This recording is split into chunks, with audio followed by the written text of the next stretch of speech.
yesterday's news.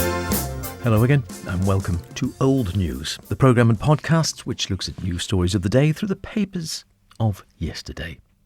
Well, it's gone colder, hasn't it? It might well do. It's that time of year. And icy conditions have been seen for the first time this year. The number of yellow warnings being issued, you'd have thought the first time ever, as if ice was unusual at this time of the year.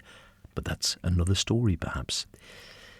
Is ice old news? Well, of course it is.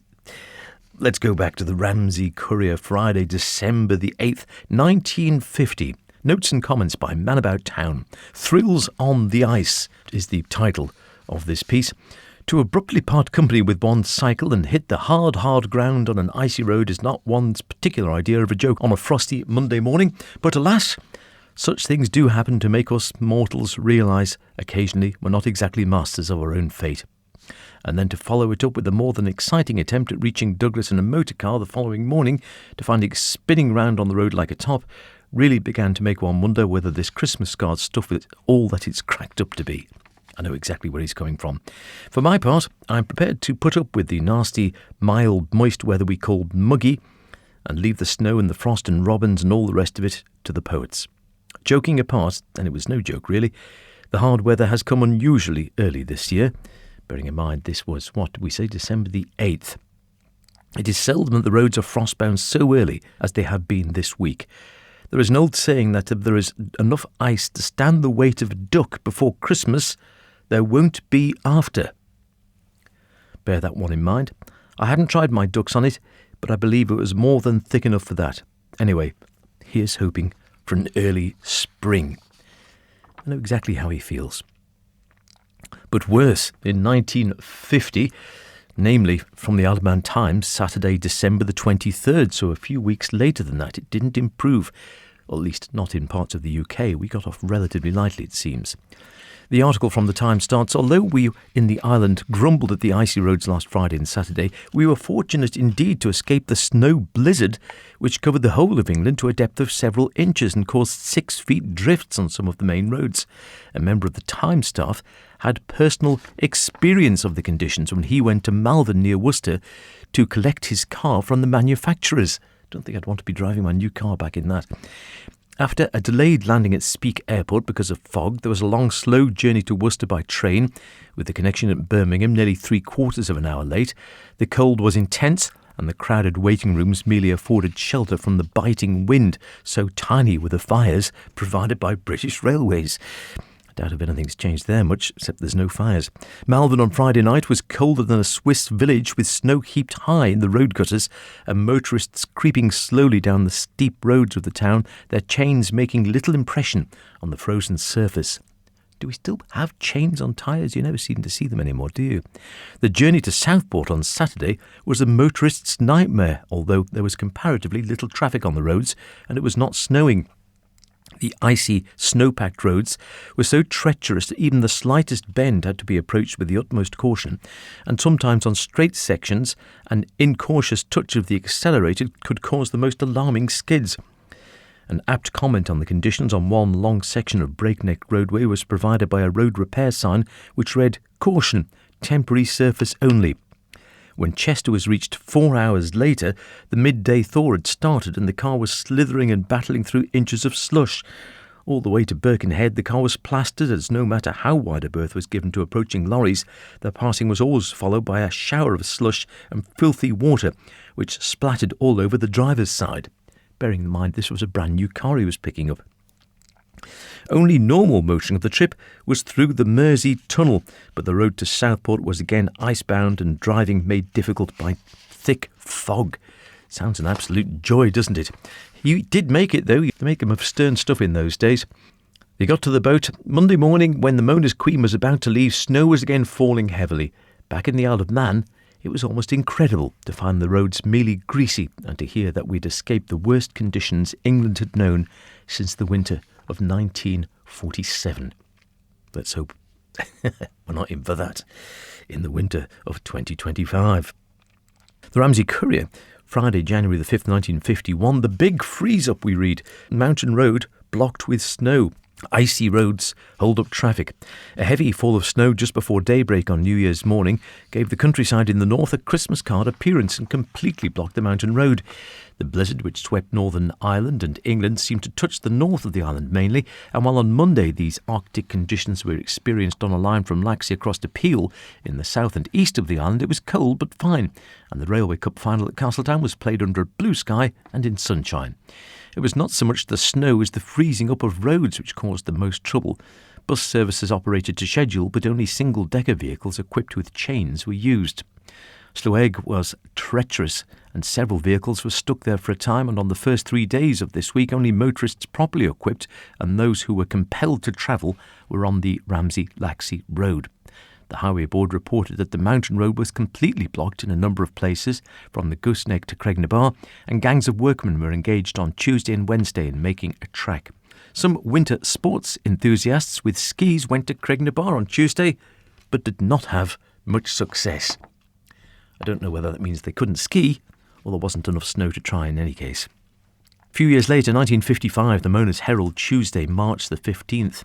Icy roads responsible for 12 of the 38 road accidents registered during February. 6 others were caused by uncontrolled dogs, 7 by reckless driving. During January and February, there were 80 accidents, 1, sadly, fatal. Snow and ice hold up traffic and accidents at Sulby, we read in the Ramsey Courier of Friday, March the 14th, 1958.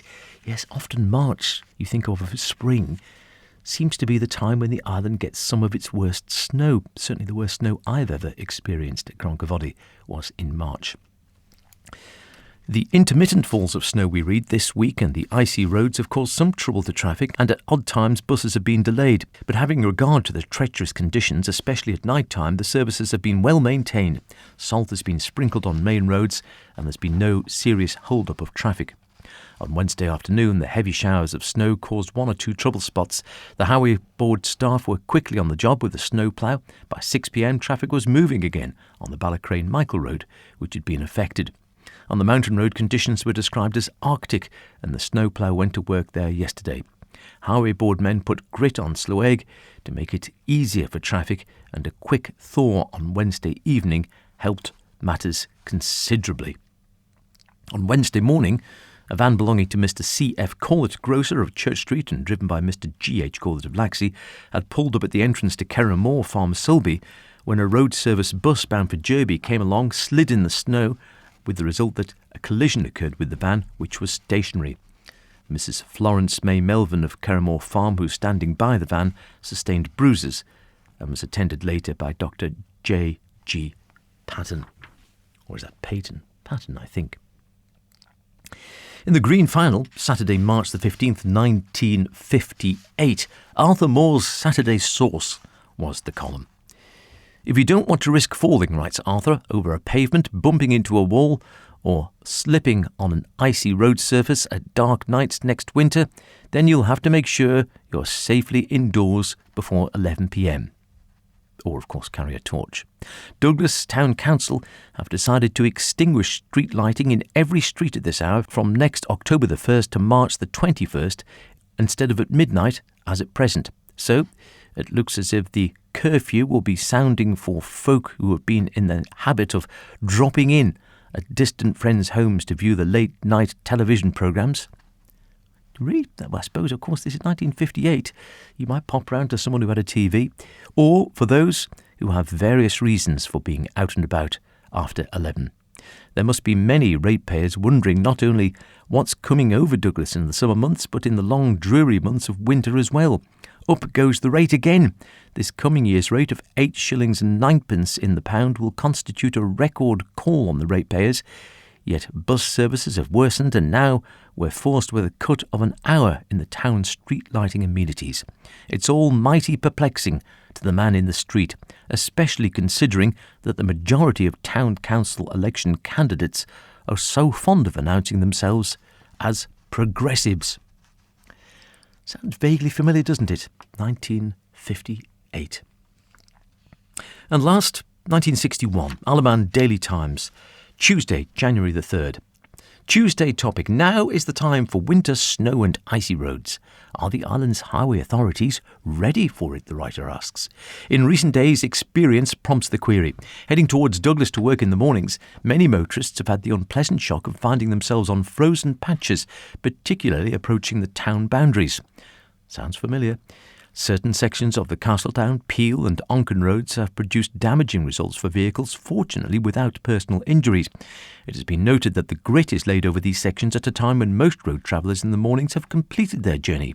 Why not put the grit or salt down before the morning traffic begins?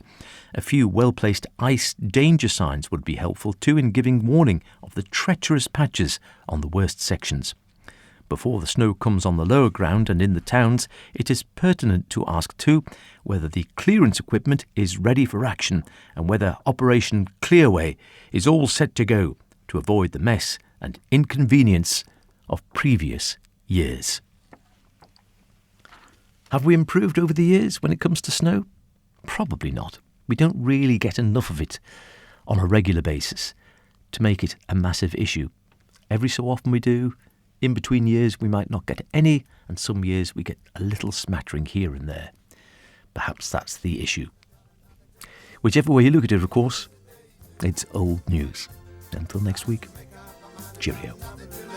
You're gonna be yesterday's news.